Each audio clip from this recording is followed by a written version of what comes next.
Welcome to Unfiltered Finance. If you're tired of the financial illusions and ready for the brutal math, you are in exactly the right place. Let's dive in. Imagine a country with a population of just around 590,000 people. It has no oil, it has no gold, and it has almost 0% arable land. Yet, in the summer of 2026, this tiny 10-island archipelago off the coast of West Africa sent absolute shockwaves across the globe. Cabo Verde, the Blue Sharks, stepped onto the World Cup stage and defeated teams with populations 50 times their size. How does a nation with virtually no physical resources build a world-class football movement? The answer to that question is exactly the same as the answer to another, much bigger question. How did Cabo Verde build one of Africa's most stable, middle-income economies? This is the 360-degree economic anatomy of Cabo Verde. To understand their 2026 World Cup shocker, you don't look at the football pitch.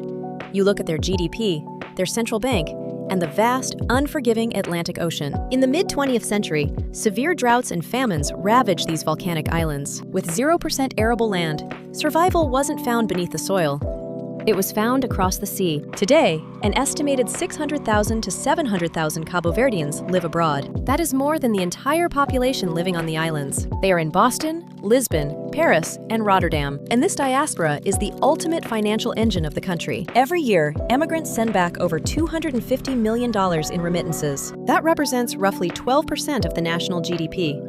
We call this the Diaspora Dividend. It's an economic lifeline. This capital builds hospitals, schools, and crucially, community sports infrastructure. When you watch the 2026 World Cup squad, you are looking at the diaspora in action. Many players were born or trained in Europe, funded by the generations that left, and returning to represent the homeland. Their greatest export isn't a product, it's their people. But remittances alone do not build a stable state. Strong institutions do. In 2007, Cabo Verde achieved a rare macroeconomic milestone, graduating from the UN's Least Developed Country, LDC, list. How did they do it? Through strict, almost brutal monetary discipline. Since 1998, the Cabo Verdean escudo has been firmly pegged to the euro at exactly 110.265 CVE. This is a massive economic sacrifice. It means the central bank cannot simply print money to solve domestic problems. They surrendered independent monetary policy, but in return, they gained supreme price stability. Inflation remains remarkably low compared to regional peers, hovering around 1 to 2%. This euro peg attracts foreign direct investment because European investors face zero currency risk. In football terms, this monetary policy is like playing a flawless, disciplined defensive block. No wild risks, just structural integrity.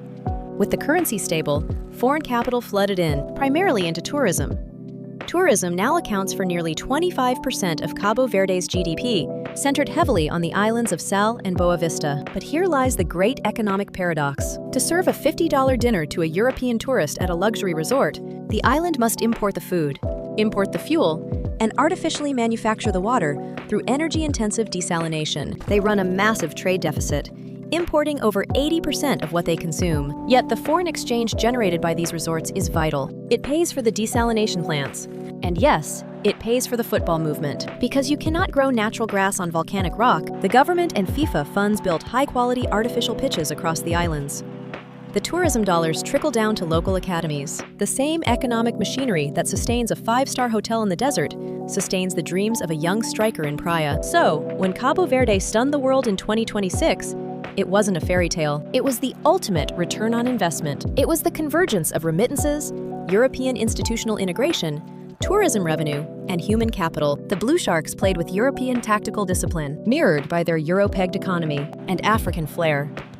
They proved that while geography dictates your starting point, macroeconomics and human resilience dictate your destination. A nation of 500,000 people, surviving on remittances and desalinated water, stood toe-to-toe with global giants and won. The lesson for developing nations is profound. You don't need gold mines to build a middle-income economy or a World Cup team. You need stable institutions, a globally connected population, and the relentless discipline to anchor your ship in the storm. This video is for informational and educational purposes only, not financial advice.